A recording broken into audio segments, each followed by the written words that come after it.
प्यारे देशवासियों, आपको सशक्त नमन। आज 21/1/25 को हम पिछले 10 साल में कई बार ये बात उठा चुके हैं कि दिल्ली सरकार दिल्ली के अंदर जिस तरीके से ऑड इवन की एक स्कीम लेकर आई थी प्रदूषण को नियंत्रित करने के नाम पर, रोडों के ऊपर ट्रैफिक का भार कम करने के लिए, और इन सारी ये जो प्रक्रिया थी बहुत हद तक कामयाब भी हुई थी, कुछ कमियों के साथ।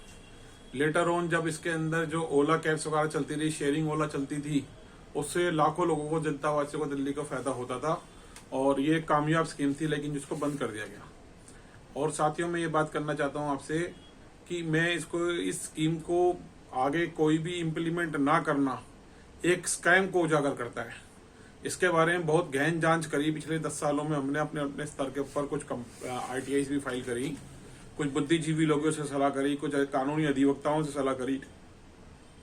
तो ये बात समझ के चल के आई कि जब ये ऑड इवन की स्कीम आई थी तो दिल्ली में जैसे लगभग आंकड़ा है 1 करोड़ के आसपास के व्हीकल का, जिसमें ई-रिक्शा है, 3 व्हीलर है, 2 व्हीलर्स हैं, 4 व्हीलर्स हैं, कमर्शियल गाड़ियां। तो कमर्शियल गाड़ियों को तो छूट दे दी गई थी क्योंकि उनको ट्रांसपोर्टेशन अगर ऑड इवन में होगी तो बहुत दिक्कत आती थी, तो इस वजह से। लेकिन प्राइवेट व्हीकल्स में ये बहुत कामयाब हो गई थी क्योंकि विदेश में बैठे हुए जो कॉर्पोरेट के लोग थे और जो देश के अंदर हमारे बैठे हुए कॉर्पोरेट के लोग थे, ये ऑड इवन की कमाई सीधा सीधा उनकी जेब के ऊपर आघात थी। क्योंकि इससे ऑटोमोबाइल इंडस्ट्री के अंदर अगर लोगों को पब्लिक ट्रांसपोर्ट में चलने की आदत पड़ जाती, लोगों को इकट्ठा मिलजुल के प्यार मोहब्बत से शेयरिंग ओला गाड़ियों में जाने की आदत पड़ जाती दफ्तरों में, तो जो व्हीकलों की सेल थी, जिससे अरबों खरबों रुपए का रेवेन्यू GST के रूप में, एक्साइज के रूप में सरकारों को मिलता था, वो बंद हो जाता। जो टायर घिसते थे, ट्यूब्स थे, ऑटोमोबाइल इंडस्ट्रीज थी, जो इनकी एसेसरीज इंडस्ट्री, उनको अरबों खरबों रुपए का नुकसान होना शुरू हो गया था। ऑटोमोबाइल इंडस्ट्री के अंदर बहुत तेजी से गिरावट देखी गई थी सेल के अंदर उस टाइम।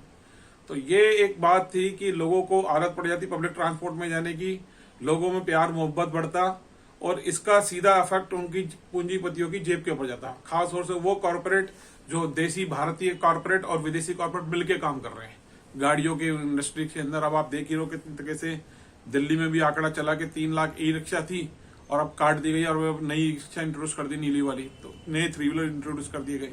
तो ये जो चीजें चल रही, जैसे स्कूटर थे, पहले किक वाले स्कूटर आते थे, फिर डबल स्ट्रोक, 4 स्ट्रोक, ये सब चीजें, और अब आपके सामने इलेक्ट्रिक व्हीकल्स आ गए।